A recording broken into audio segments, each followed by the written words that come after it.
Committee will come to order in the impeachment inquiry into Donald J. Trump, the 45th President of the United States. What kind of conduct or misconduct the American people may come to expect from their Commander-in-Chief. It seems you agreed, witting or unwittingly, to participate in a drama. This whole thing is a phony deal. It's a phony setup. I think it's crazy to withhold security assistance for help with a political campaign.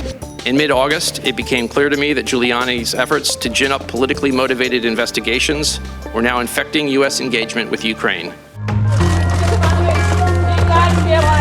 Committee will come to order. You can't promote principled anti-corruption action without pissing off corrupt people. Americans can rightly suspect that his phone call with President Zelensky was used as an excuse for the Democrats to fulfill their Watergate fantasies. How could our system fail like this? How is it that foreign corrupt interests could manipulate our government? Which country's interests are served when the very corrupt behavior we have been criticizing is allowed to prevail? Do you swear or affirm that the testimony you are about to give is the truth, the whole truth, and nothing but the truth, so help you God? Let the record show the witnesses have answered in the affirmative. After trying out several different accusations against President Trump, Democrats have recently settled on bribery. I can't speak to what the president's motivation was in referencing it, but I just noted that the reference to Biden sounded political to me. You have a kangaroo court headed by Little Shifty Schiff, and the Republicans are absolutely killing it. Mr. Vindman, you testified in your deposition that you did not know the whistleblower. Ranking member, it's Lieutenant Colonel Vindman, please. Lieutenant Colonel Vindman. Colonel, you never leaked information? I never did, never would. That is preposterous that I would do that. Had you ever heard a call like this? As I testified before, I believe what I found unusual or different about this call was the president's reference to specific investigations, and that struck me as different than other calls I had listened to. Welcome back to Act 2 of today's circus, ladies and gentlemen. If you would both please rise and raise your right hand, and we'll begin by swearing you in. Now, in a second meeting with Mr. Eisenberg, what did you recommend that he do to prevent the call record from leaking? I recommended we restrict access to the package.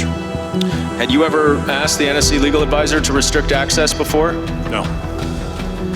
Did you speak to your supervisor, Dr. Kupperman, before you went to speak to John Eisenberg? No. I don't think that raising 2016 elections or Vice President Biden or these things I consider to be conspiracy theories that have been circulated by the Ukrainians, particularly the former prosecutor general, are sort of they're not things that we should be pursuing as part of our national security strategy with Ukraine. Mr. Sondland, do you regret doing the president's bidding? Mr. The truth, Sondland. the whole truth, and nothing but the truth, so help you God. Mr. Giuliani's requests were a quid pro quo for arranging a White House visit for President Zelensky. President Zelensky, quote, loves your ass, unquote. Do you recall saying that? Yeah, it sounds like something I would say. Mr. Giuliani demanded that Ukraine make a public statement announcing the investigations of the 2016 election, DNC server, and Burisma. It's all over. What do you want from Ukraine? He asks me. Ready? You have the cameras rolling? I want nothing. That's what I want from Ukraine. That's what I said. He is linking the security assistance to this interview, this public announcement by President Zelensky. Is that right? Absolutely. I don't recall President Trump ever talking to me about any security assistance, ever. What this tells me, refreshing my memory, is that by the 8th of September, it was abundantly clear to everyone that there was a link. Knowledge of this scheme was pervasive. The Secretary of State was aware of it, Mulvaney was aware of it, and of course at the very top, Donald Trump, through his personal lawyer and others, was implementing it. Thank you, folks. Have a good time. I'm going to bed. Are you worried about the integrity of the 2020 elections?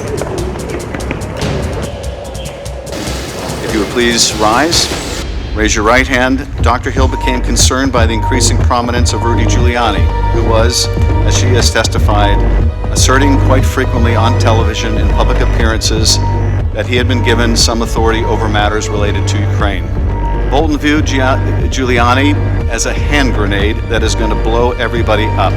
When the president came on, he sort of winced and held the phone away from his ear like this. I've never seen anything like this in my foreign service career. Someone at a lunch in a restaurant making a call on a cell phone to the President of the United States. Some of you on this committee appear to believe that Russia and its security services did not conduct a campaign against our country, and that perhaps, somehow, for some reason, Ukraine did. This is a fictional narrative that has been perpetrated and propagated by the Russian security services themselves. Слава богу, нас теперь уже никто не обвиняет, что мы вмешиваемся в выборы в Соединенных Штатах. Теперь Украину обвиняют. Ну, и пускай там разбираются между собой. Но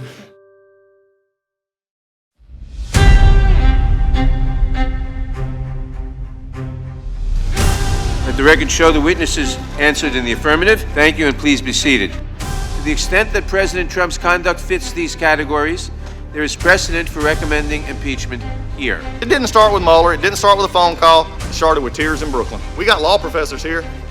What a start of a party. I read transcripts of every one of the witnesses who appeared in the live hearing because I would not speak about these things without reviewing the facts. So I'm insulted by the suggestion that as a law professor, I don't care about those facts. I believe this impeachment not only fails to satisfy the standard of past impeachments, but would create a dangerous precedent for future impeachments.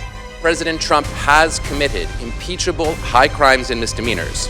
Specifically, President Trump has abused his office by corruptly soliciting President Volodymyr Zelensky of Ukraine to announce investigations of his political rivals in order to gain personal advantage, including in the 2020 presidential election. And what we leave in the wake of this scandal will shape our democracy for generations to come. The House Committee on the Judiciary will come to order. Order in the committee room. Americans are sick of your impeachment scam. No matter his party or his politics, if the president places his own interests above those of the country, he betrays his oath of office. The focus group impeachment takes words and then takes them to people and say, how can we explain this better? Because we don't have the facts to match it. But we need a good PR move. That's why we're here today. When will you recognize presentations of evidence from counsel to the judiciary? Is this when we just hear staff ask questions of other staff and the members get dealt out of this whole hearing? In the next 4 hours, you're going to try to overturn the result of an election with unelected people giving Gentlemen will suspend. To impeach a president who 63 million people voted for over 8 lines in a call transcript is baloney. It is clear that the president risks corrupting our elections by inviting foreign interference to knock out an adversary to help his prospects in re-election.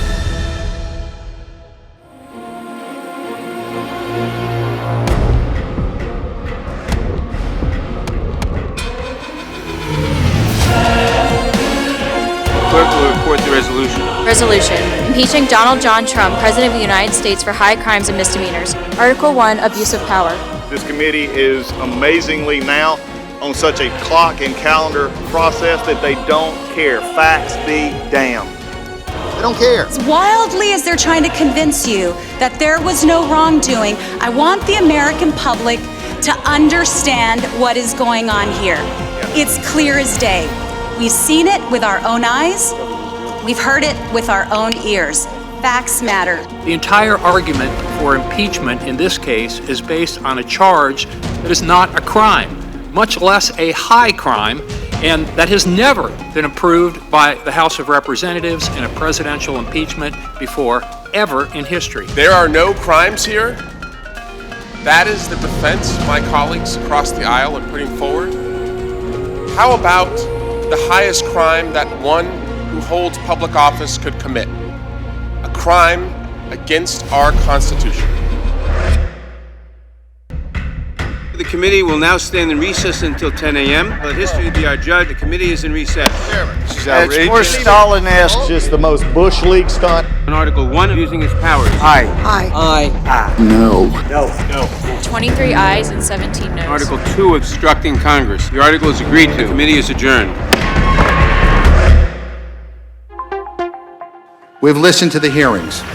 We've read the transcripts. And it's clear that this president acted in a way that not only violates the public trust, he jeopardized our national security. The framers insisted that we have impeachment in the Constitution precisely to protect ourselves from a president becoming a tyrant and a despot. And we cannot and we will not allow the impeachment power itself to be destroyed. And the clock was running out, so they found a phone call they didn't like. They didn't like this administration. They didn't like what the president did. They tried to make up claims of that there was pressure and all these other things that they've so outlined in the report. But at the end of the day, it's simply last-minute Christmas shopping. They ran and found something. They said, we can do it, but no crimes.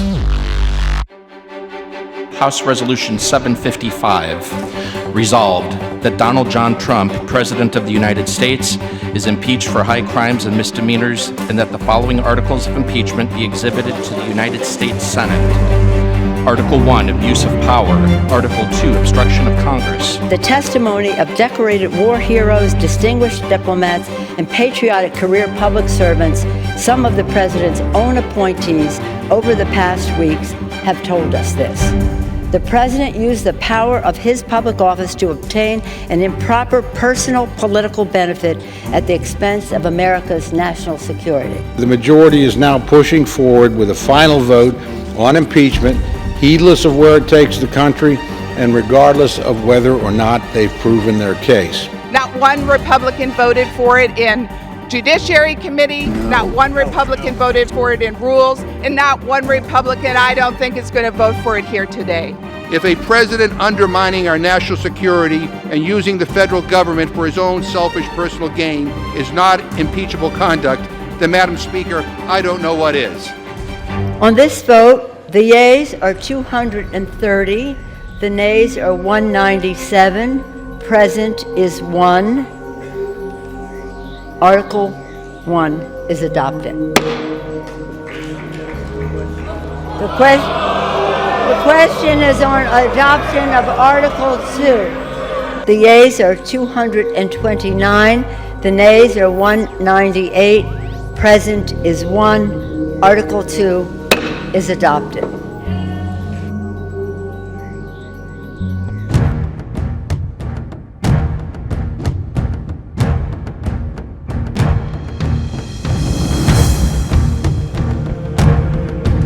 Senators, I attend the Senate in conformity with your notice for the purpose of joining with you for the trial of the President of the United States. I am now prepared to take the oath. Senator Schumer said earlier today that the eyes of the founders are on these proceedings. Indeed, that's true. But it is the heart of the Constitution that governs these proceedings. Why are we here? Are we here because of a phone call? Or are we here before this great body because since the president was sworn into office, there was a desire to see him removed? When the founders wrote the impeachment clause, they had precisely this type of misconduct in mind. Conduct that abuses the power of his office for personal benefit, that undermines our national security, that invites foreign interference in our democratic process of an election. It is the trifecta of constitutional misconduct justifying impeachment. So what do you think? Will you show up at your trial any day? Oh, wouldn't that be great? Wouldn't that be beautiful? I don't know. I'd sort of love to sit right in the front row and stare at their corrupt faces. I'd love to do it. I don't know. Don't keep talking because you may convince me to do it. Mr. President, what do you think of President Trump's impeachment? Oh, yeah, no, I already forgot about it. Be careful.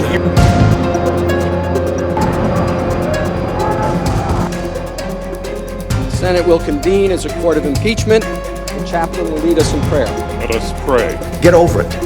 There's going to be political influence in foreign policy. Are we really prepared to say that? The only answer to presidential misconduct is we just need to get over it?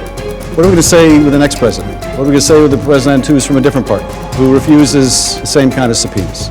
And the president says to you, just get over it. I'm not doing anything different than Donald Trump did. Just get over it. He asked for help in the next election. I'm asking for help in the next election. Just get over it. Is that what we've come to? The Senate will convene as a court of impeachment. The chaplain will lead us in prayer. Lord, help them remember that listening is often more than hearing. Today we'll go through Article 1, the constitutional underpinnings of abuse of power, and apply the facts of the President's scheme to the law and Constitution. Article 1 thus charges a high crime and misdemeanor that blends abuse of power, betrayal of the nation, and corruption in elections into a single unforgivable scheme. That is why this president must be removed from office. We've got lawyers that are going to be put forward when our side of the case goes that represents multiple schools of thought on what is and is not an impeachable offense. But they have one thing in common, that the actions alleged and the actions of the president do not reach that level. The original abuse was President Trump's solicitation of election interference from a foreign country, Ukraine. President Trump had the motive, he had the opportunity, and the means to commit this abuse of power. When it came down to choosing between the national interests of the country and his own personal interests, his re-election, President Trump chose himself. I would be very, very surprised if they did not address those two questions in great detail. Why did the president ask for the investigation? And what did Hunter Biden do for the money? Hear ye, hear ye, hear ye.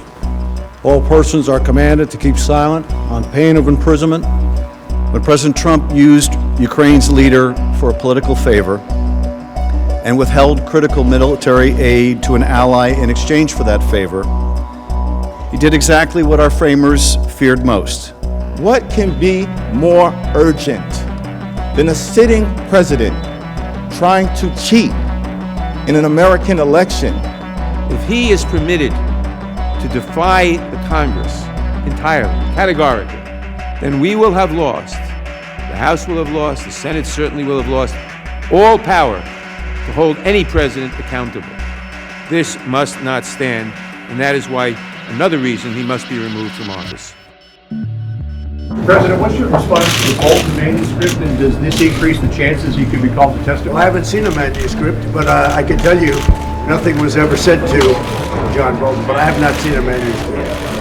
I guess he's writing a book. I have not seen it. Aid and the investigations weren't linked. Bolton is saying they were linked. Why wouldn't you want to get the New York Times? Does someone told the New York Times? Bolton does not testify. See what he has to say? As I think Mr. Ratcliffe and Ms. Stefanik pointed out, Adam Schiff should have done that on the House side, for goodness sake. They made the argument that the House didn't ask Bolton to testify, and of course that's false. His lawyer told us if you serve Mr. Bolton with a subpoena, he will fight you in court. He will sue you. One nation under God, indivisible, with liberty and justice for all. The Senate is being called to sit as the high court of impeachment all too frequently. Indeed, we are living in what I think can aptly be described as the age of impeachment. Will this chamber adopt a standard for impeachment that fundamentally disrupts, damages, alters the separation of powers in our constitutional structure of government?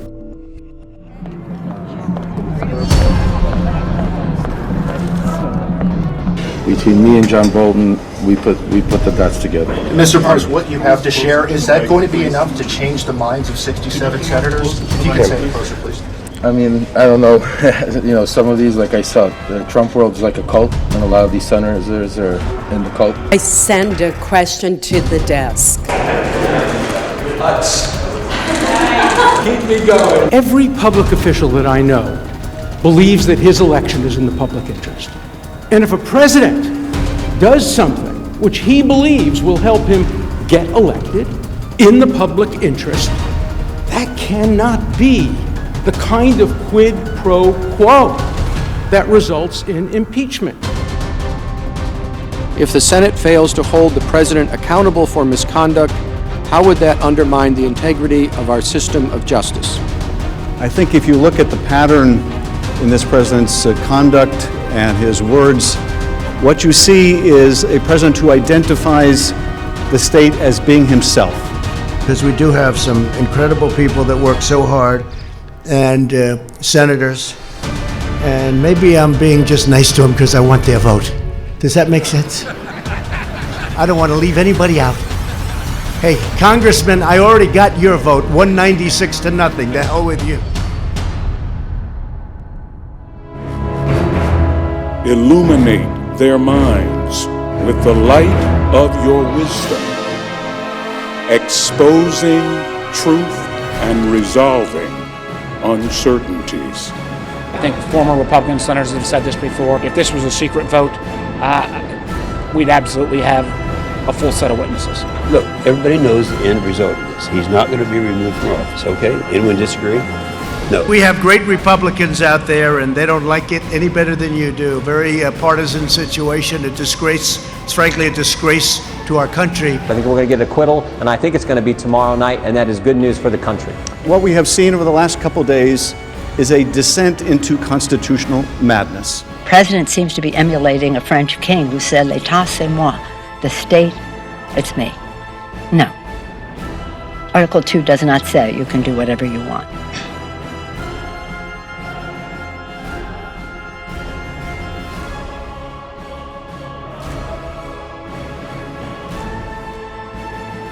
I will make an offer to opposing counsel who have said that this will stretch on indefinitely if you decide to have a single witness. Let's cabin the depositions to 1 week.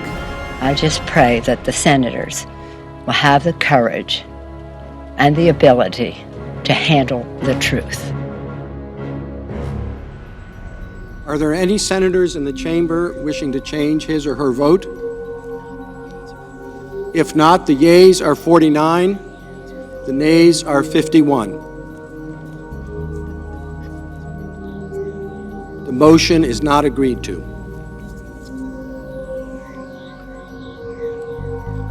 I am profoundly religious. My faith is at the heart of who I am.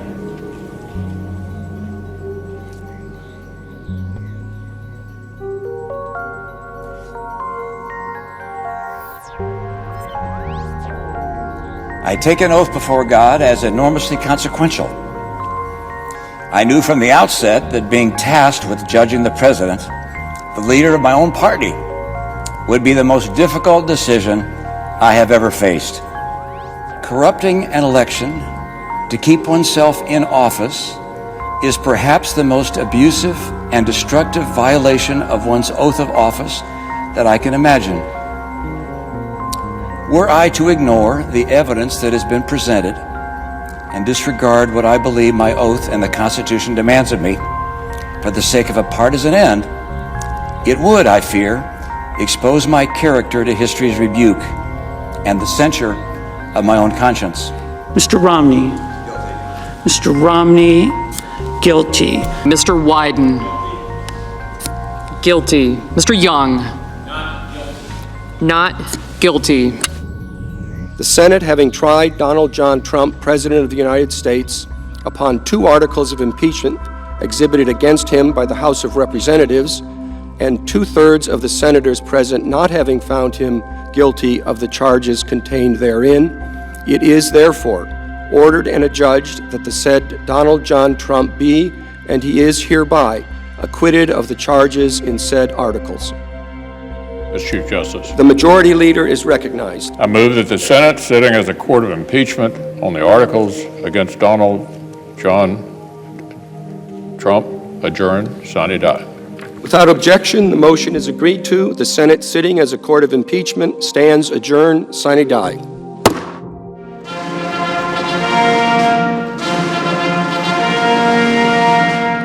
Ladies and gentlemen, the President of the United States.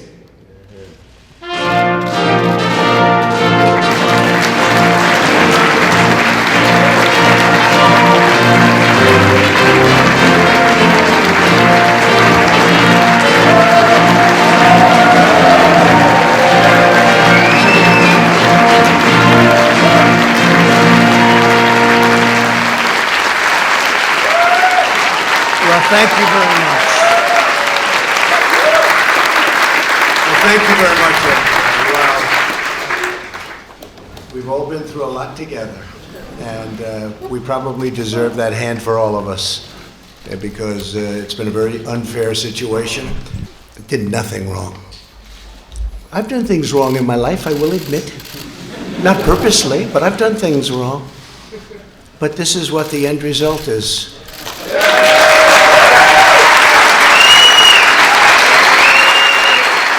We did a prayer breakfast this morning, and I thought that was really good. In fact, that was so good it might wipe this out. But by the end, by the time we finish, this will wipe that one out, those statements.